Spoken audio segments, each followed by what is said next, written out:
Another body found in Lady Bird Lake. What police are telling us now about the discovery. And near record heat this evening as this relentless heat wave peaks. We'll show you when to expect some relief in First Warning weather. And as Donald Trump's lead over his opponents grows in the race for the White House, so do his legal battles, what his rivals are saying about the impact they're having on the election. And thanks so much for joining us. I'm Jennifer Sanders. And I'm Mike Rush. We are learning more about a body authorities pulled out of Lady Bird Lake at around 10:30 this morning. Austin Fire says the body was found around West Cesar Chavez Street, near where Barton Creek comes into the lake. And this marks the 5th person recovered from the lake just this year. And KXAN's Jayla Washington is near where that body was found. So Jayla, what can you tell us at this time?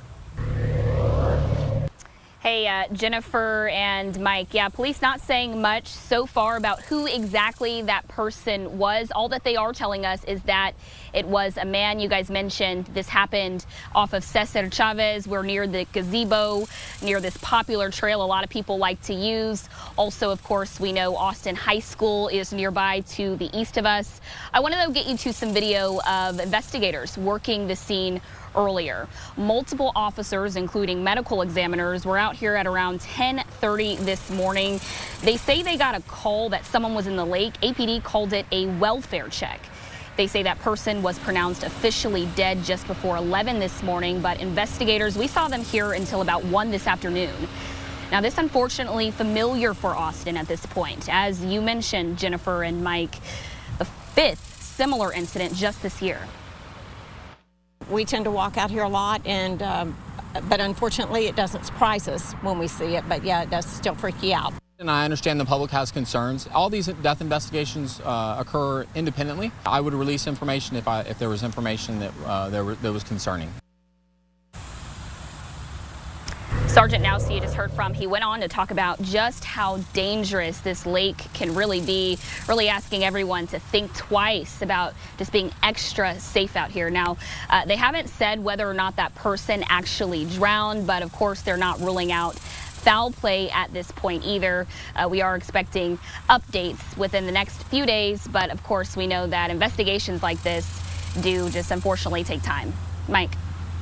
All right, Jayla, thank you. And as we mentioned, this is the 5th body authorities recovered from the lake this year. On KXAN.com right now, we have a map of where they were found, APD's findings, autopsy reports, and much more.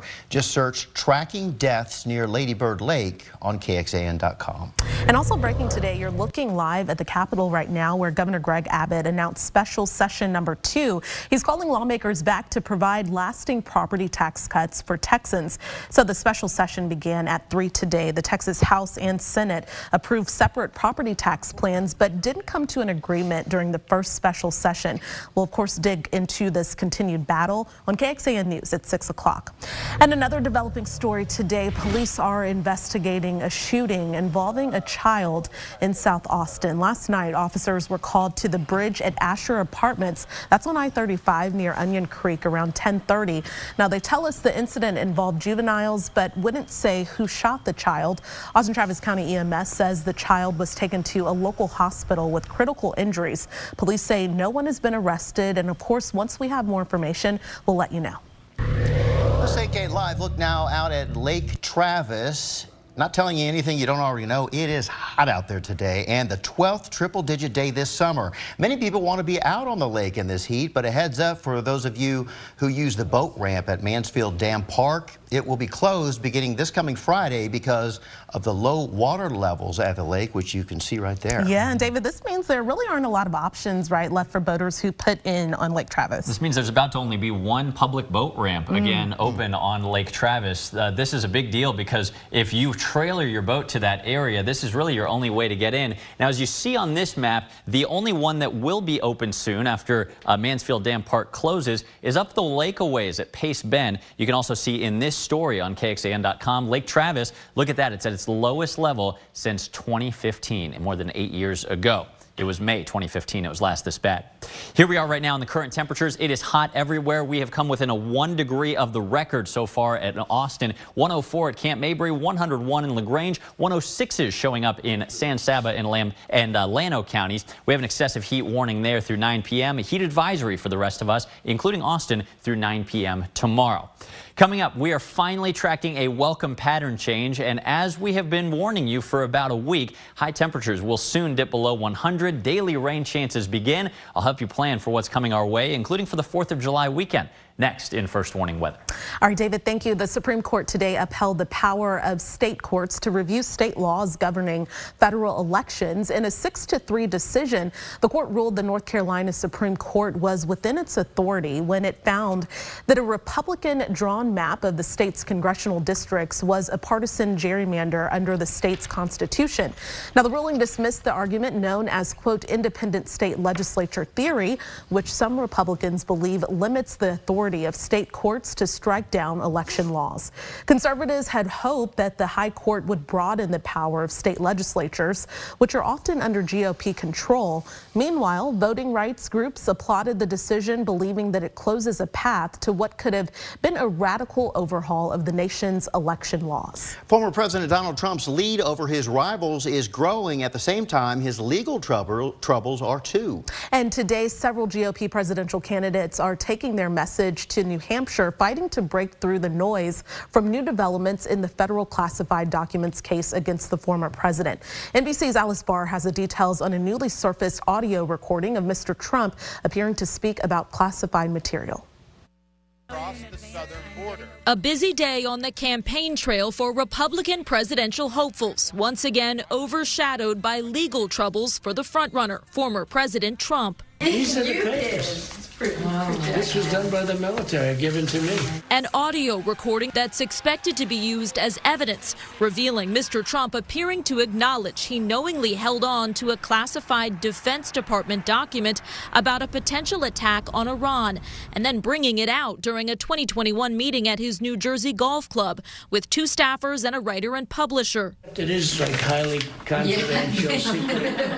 This is secret information. The former president has repeatedly claimed that before he left office, he declassified all the materials he took with him, but the recording appears to contradict that. See, as president, I could have declassified it. Now I can't, but this is classified. Now we have a problem. Mr. Trump denies federal charges of mishandling sensitive national security material and obstructing the government's efforts to get it back. We did absolutely nothing wrong. Without evidence, he's accusing the special counsel of illegally leaking and spinning the audio recording, today calling the indictment A great, great, beautiful badge of honor and courage. His top GOP rival today alluding to the impact the frontrunner's baggage could have on the 2024 election.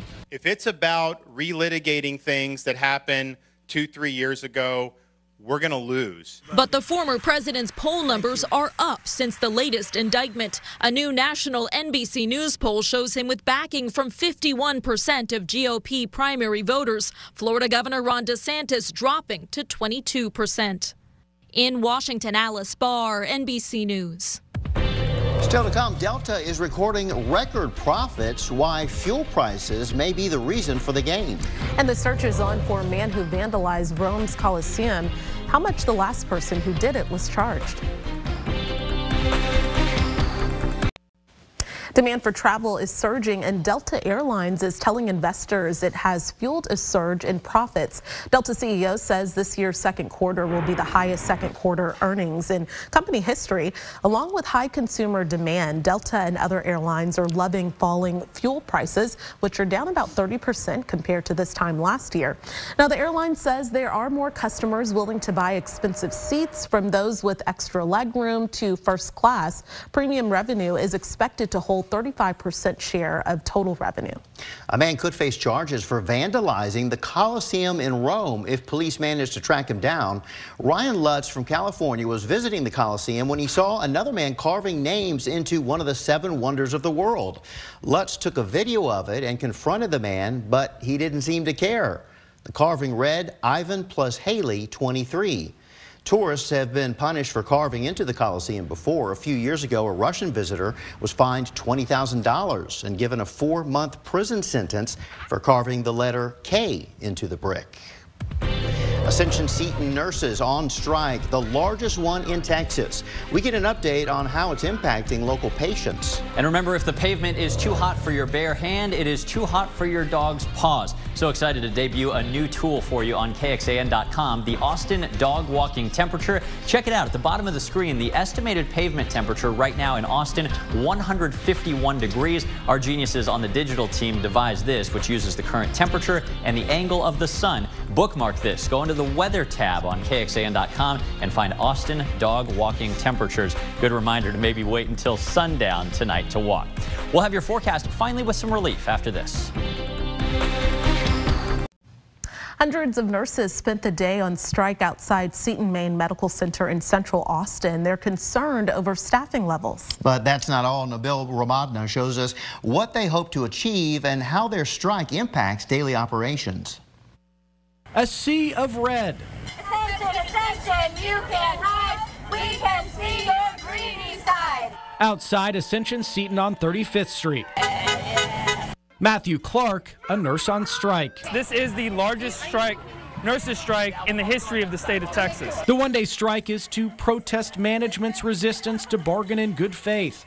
Clark says negotiations for a contract have gone on for months. They want their voices to be heard in the workplace, but that's not all. We want adequate and safe staffing. Samantha Steele and Taylor Crittenden have both been at Seton, Maine for years. I want the staffing ratios to be better. They're taking away like our supportive staff. Those are folks that are really integral to the care that we're able to provide. Christy Zimmerman saw the nurses as she stopped by to see her friend at the hospital. It does leave some concerns because obviously there's a very large group of nurses that are not happy. Ascension tells us it is well prepared to continue to provide patient-centered, holistic care during this unfortunate strike. They've partnered with a staffing agency to fill positions. Zimmerman says her friend has had no issues so far. She's getting really good care. Ascension says they are disappointed National Nurses United made the decision to proceed with a strike, especially given the hardship this presents. Clark says patient care is important. That's why nurses need to be heard. This isn't nurse neglect. This isn't nurses walking out. This is nurses standing up. Nabil Ramadna, KXAN News. And the hospital group also says registered nurses who do not work today cannot return to work until the morning of July 1st. And that's because the replacement agency's contract for replacement nurses to work a minimum of 4 days starting the first day of the strike. The nurses union says the 3-day lockout has failed to intimidate them. Going in depth, Texas isn't the only state facing strikes. National Nurses United, one of the unions striking at Ascension Seton, is also a part of the largest nurses strike in Kansas history, which starts today. Their strike is planned to run 3 days. Nurses there say long hours and short staffing have led to unsafe working conditions. The two hospitals impacted in Kansas are also both owned by Ascension. Other recent strikes have ended up increasing pay for nurses. In January, several private hospitals reached agreements with nurses striking in New York, leading to raises totaling an extra 19% over the next 3 years. And then back in September of last year, 15,000 nurses in Minneapolis and St. Paul went on strike for multiple days. A second strike was avoided after hospitals agreed to give the nurses close to 20% in raises. A survey from AMN Healthcare released last month showed 70% of the 18,000 nurses surveyed across the country said they felt their job was dangerous to their health. That's up 20% from 2 years ago. More than 3/4 said that they felt emotionally drained, which is up from 62% back in 2021. 94% of those surveyed said there is a moderate to severe shortage of nurses in their area. Certainly a very, very difficult job for sure, and hoping that everything gets resolved there. Let's talk about the forecast. Now, did I hear you correctly, David, in our meeting? What's that? This was the 12th day of triple digits this year. Correct. And in the entirety of 2021, were 12 days. That's it. Do you Sometimes I listen to meetings, don't I? Thank you. Thank you very much. 2 years ago, it was such a mild and wet summer. Yeah. It seems like it's been decades since that, though. Of course, last year was much rougher. Today, very, very hot again. Here we are on Lake Marble Falls. There's a boater out there with some tubers enjoying enjoying the evening. A little jet ski there on the left side, your River City Grill, Highland Furniture Center cam, always taking you out to the lakes, even when you are stuck at home or in your office. Go to KXAN.com. Look at the temperatures out there. This is crazy. It is July or August-like again in June. 103 in Kingsland and Horseshoe Bay, 106 awful in San Saba County, Mason County. Not much relief here in the Austin area. It's 101 in Leander, 104s at this hour from Lakeway to Camp Mabry. East of I-35, it is in the upper 90s to lower 100s. 100 right now in Muldoon and higher than that all throughout Milam County. Our summer fan drive is really starting to ramp up. Remember, this is our yearly partnership, which is such a privilege for us to do with Family Elder Care. Save the date, July 14th from 7 a.m. to 7 p.m. We'll be here at KXAN and also in Round Rock at the Whittlesey Landscape Supply Company, or go to KXAN.com/simplehealth to make a donation now. You can also use this QR code if you'd like to donate fans or funds to keep our neighbors without AC cool. And yes, there are thousands of them, if you can believe that. A classic kind of early August pattern setting up. We've got this ring of fire high pressure right over us, diverting all the clouds and rain to New Mexico, Oklahoma, and Louisiana. Nothing in the meantime overhead. But finally, relief is getting closer. And believe me, I am counting the days as well. This awfully strong heat ridge by June standards starts to shift a little bit farther east by the day, beginning tomorrow and then amplifying by Friday and really kind of going away by this weekend. That is going to start to shave a little bit off of our high temperatures tomorrow or certainly later in the week. Now today, so far we've hit 105. We may end up at 106 in the next hour. Tomorrow you will not feel much difference, but then the temperatures really continue to ramp down steadily to the point where the 3rd and 4th of July are finally under 100. Thank goodness in Austin, and kind of back to normal. 95 is typical for this time of the year. We've just been so much hotter than that for recent memory. And the shifting of that heat ridge is also going to reintroduce a daily chance of showers and storms, not for the next few days, but by Sunday through the 4th of July, about a 20% shot, and that chance may actually go up beyond that next week. In the tropics, nothing immediately threatening the Gulf of Mexico, nor us here in Texas, but Tropical Storm Adrian, pretty impressive, formed very quickly in the eastern Pacific today. This is just moving out into the open Pacific Ocean, not toward the U.S. Another little area of investigation, we call it an invest, with only a 20% chance of development off the East Coast. No major threats to us at this time. Tonight's forecast, mild and breezy. Thanks to a little drop in humidity compared to last week, we're not setting overnight low records anymore, thank goodness. 76, not bad by morning. Tomorrow, you won't notice a lot of relief yet. It is still quite hot. 105, awfully close to the record 106 for tomorrow, set back in 2013. We may actually set a record on Friday, even as the temperatures trend down. That's just kind of a coincidence. The final day of the month has a low record high at just 101. After the weekend, look at that, upper 90s, feeling refreshing by the 4th of July holiday. Do plan for a couple isolated storms that'll be possible before fireworks time in the evening. And look at this, wetter than normal weather expected next work week, July 3rd through 7th. 1 year after 53 migrants were found dead in a tractor trailer, 4 men are behind bars. The sentence they can now face. 1 year ago today, a tractor trailer packed with migrants was found in the stifling Texas heat in San Antonio. 53 migrants died. And now today, on the 1-year anniversary, authorities are announcing 4 more arrests in this case. The 4 men, all Mexican nationals, were arrested in Texas. Investigators say they brought migrants from Honduras, Guatemala, and Mexico into the U.S. They say the men knew the trailer's air conditioning did not work. 53 lives lost. It is my prayer that this superseding indictment in the arrests of these 4 additional defendants will provide some measure of justice for the men, women, and children who suffered as a result of this terrible tragedy.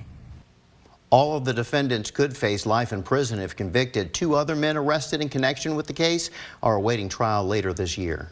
Tonight on KXAN, it's America's Got Talent at 7, then Hot Wheels at 9, right before KXAN News at 10 o'clock. Or join us an hour earlier for KXAN News at 9 on the CW Austin. Here's where you can find us.